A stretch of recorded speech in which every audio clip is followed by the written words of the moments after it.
We're thinking about oscillations now, and a place to start when thinking about oscillations is that they're all caused by a restoring force. If there's a restoring force, you get oscillations.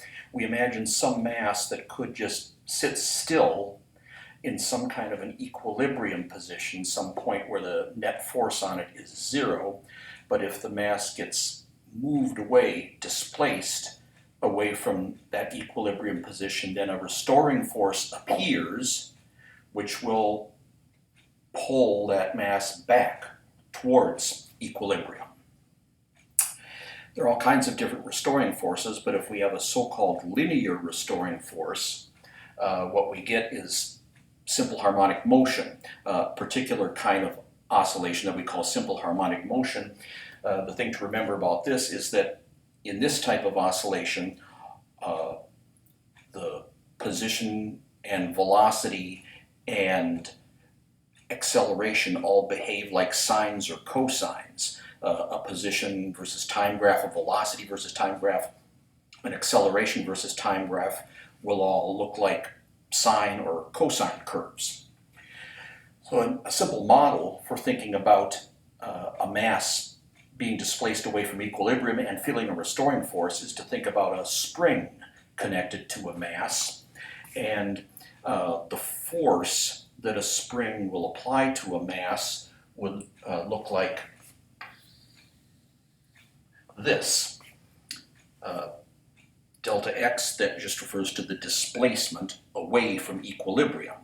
And this is a linear restoring force because the strength of the force is just directly proportional to the size of the displacement.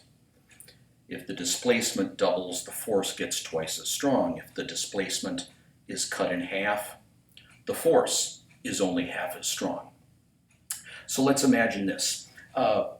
Take the normal length of the spring when it's neither stretched nor compressed, and fix one end to a wall, and then just wherever the right end of the spring sits when it's not being stretched and not being compressed, attach a mass to that point. But then when you, as you saw yesterday, when you pull the mass away from equilibrium, it starts to oscillate. So let's think about what's happening a little bit after those oscillations have started. So at one point in the oscillation, the mass is now moving left to right, and right here, it's right back at the equilibrium position. The displacement away from equilibrium is zero, so there's no spring force. Or to put it another way, the spring is neither stretched nor squeezed. It's at its normal undisturbed length, so it's not going to be applying a force. When the spring gets stretched, since it's an elastic object, it's going to try to snap back to its original shorter length, and as it tries to snap back, it'll pull to the left on this mass. If the spring is squeezed, since it's an elastic object, it'll try to snap back to its original longer length, and as it tries to snap back, it'll be pushing to the right on the mass. But at this length, the normal length of the spring, it's neither stretched nor squeezed, so it's not applying any force to the mass. If there is a spring force, that's the only force that will produce, that's the only force that will account for a net force. That's the only force that will give you a net force. We imagine that this table is really smooth, so there's essentially no friction force, and then the weight of the mass and the normal force from the table on the mass just cancel each other out. So there's no force at all on this mass unless there's a spring force. You only get the spring force when the spring is compressed or stretched. So right at this point, no net force. But the mass has inertia. It has a tendency to keep on going with its same kind of motion unless a force acts on it. But right at this instant, no force is acting on it at all, so it's going to keep on moving to the right. And as soon as it does move to the right, it stretches the spring. Now there's a displacement to the right. The mass is displaced away from its equilibrium position. And since the mass is displaced to the right, that means the spring is stretched, so the spring is going to try to pull back towards equilibrium. The spring is going to try to snap back to its original equilibrium shorter length, and when it tries to snap back, it's going to pull on the mass. The mass is moving this way, but it's feeling the pull from the spring force the opposite way. That spring force is entirely responsible for the net force. So you've got motion one way, net force the opposite way. Whenever you're moving one way, but the net force is pulling backwards on you, that always causes you to slow down. And Newton's second law tells us that the net force and the acceleration point the same way. So in this case, the acceleration also points to the left, just like the net force points to the right. So the block is moving this way, but it's being pulled by the net force the opposite way, so it slows down. The magnitude of velocity, the speed, decreases. The displacement, however, is increasing. The block is slowing down, but it's still moving to the right, so it's still moving farther and farther away from equilibrium. Now, what else happens?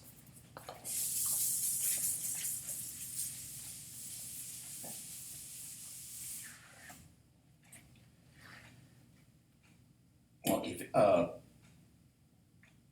while the block is still moving to the right, as you can see, the net force and acceleration point to the left. We'll call that the negative direction. To the right is positive, to the left is negative. So net force and acceleration are negative.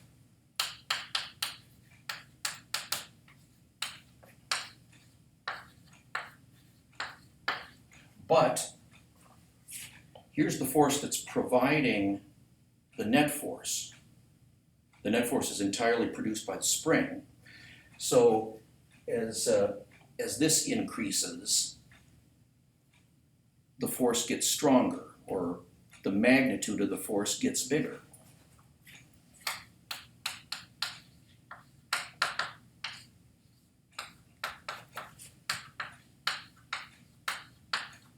The magnitude, the strength, the absolute value of the force increases because the displacement away from equilibrium increases. That's kind of characteristic of restoring forces.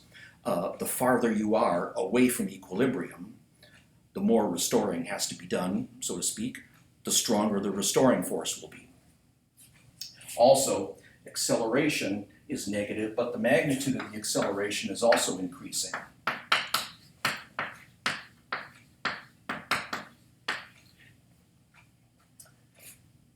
This is supplying the net force.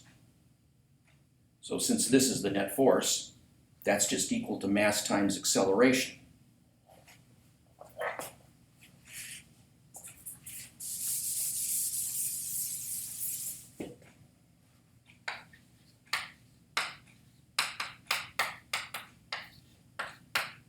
So the acceleration is just minus k over mass times displacement. So acceleration itself is negative because here's the negative sign and the displacement is positive. This minus sign here is always there in a restoring force, because what a restoring force is always trying to do is undo any displacement away from equilibrium. So if you've got a displacement in one direction, the restoring force is going to try to undo that and move the object back in the opposite direction. But in this case, since this is increasing, then the absolute value of this is increasing, so the magnitude of the acceleration is increasing.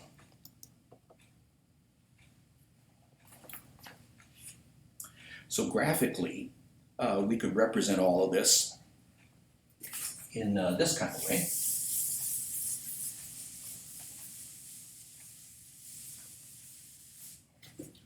So graph of position versus time. The mass started out right at the equilibrium position, but then it was moving in the positive direction, moving towards more positive locations. We'll say that we'll have a coordinate system where the equilibrium position is just plain 0. So it's moving in the positive direction and it's slowing down. So it would look like this. Remember from 2201 that whenever the velocity is changing, the position line is curved. Remember from 2201 that on a position versus time graph, slope is velocity. And if the position line is curved, the slope that is the velocity is the slope of a straight line that's tangent to the curve. So a straight, right at time 0, a straight line that's tangent to the curve would look like this. It would have a big slope corresponding to a big velocity. And then here, a little bit later, there's the straight line that's tangent to the curve. It's got a gentler, smaller slope, so smaller velocity. And then here, an even gentler slope, so an even smaller velocity. In other words, it's slowing down until finally it slows down all the way to a speed of 0 right here. And you can tell the speed is 0 right here because the straight line that's tangent to the curve is a horizontal line, and the slope of that horizontal line is 0. Slope is velocity, so velocity is 0 right there. It's slowed down. The net force has been pulling backwards on it until it finally slows down to a stop. And then let's see what happens next. That backwards pulling net force is still there because the spring is still stretched. So the mass is going to stay at that 0 velocity point for just an instant, and then it's going to start getting pulled back towards the left, back towards equilibrium. So we'll have something like this.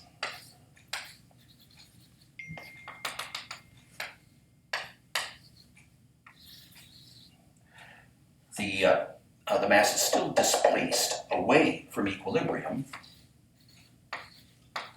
to the right of equilibrium on the positive side from equilibrium, but now the mass is moving that way. The spring is still stretched, so it's still trying to snap back to its shorter length, so it's still pulling the mass to the left.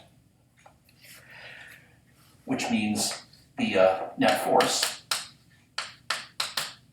is still to the left, and acceleration always points the same way as net force, so acceleration is pointing to the left. And now, one thing we know is that if you're moving in one direction and there's a net force pushing or pulling you in that direction, you must speed up. So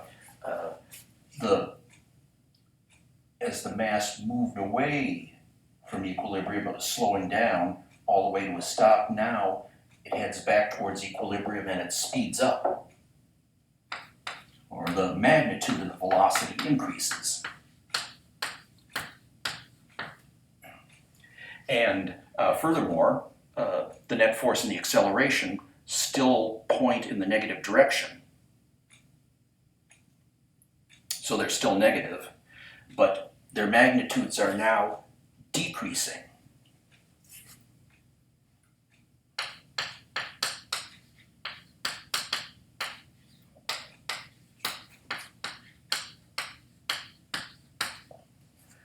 The displacement is decreasing, so the magnitude of the net force decreases.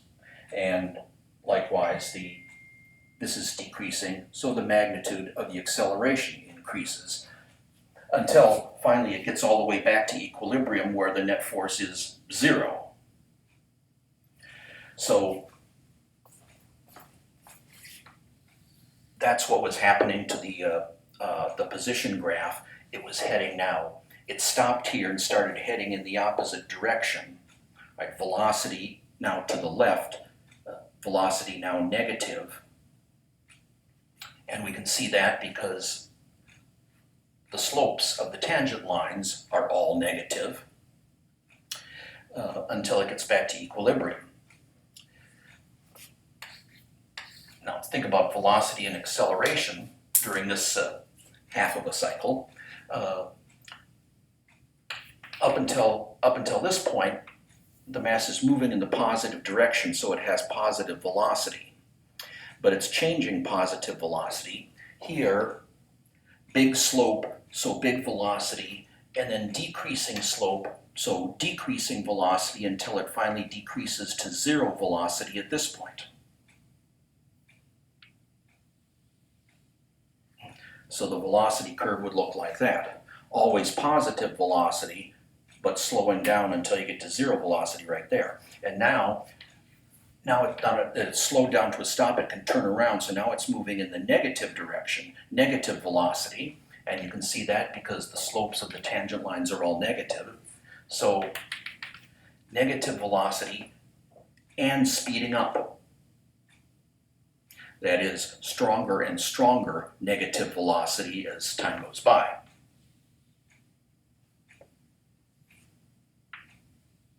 Like that. And then acceleration. What do we know about acceleration? Right here, when the mass is at equilibrium, there is no net force, so there is no acceleration. And then what happens while the mass is moving this way? The displacement is increasing, so the magnitude of acceleration is increasing, but acceleration is a negative number. So a negative number that's increasing in magnitude, going from, say, -1 to -2 to -3, it's becoming more negative. And at this point, it has the acceleration has its maximum magnitude, because at this point, the displacement has its maximum. And then in the next section, right here, the net force and acceleration are still in the negative direction. They're still negative numbers, but they're decreasing in magnitude. Net force decreases in magnitude, and so the thing that it causes, acceleration, must also decrease in magnitude, because as this gets smaller, the magnitude of this must get smaller. As this gets smaller, the magnitude of this must get smaller. Still negative, but the magnitude gets smaller. Like that.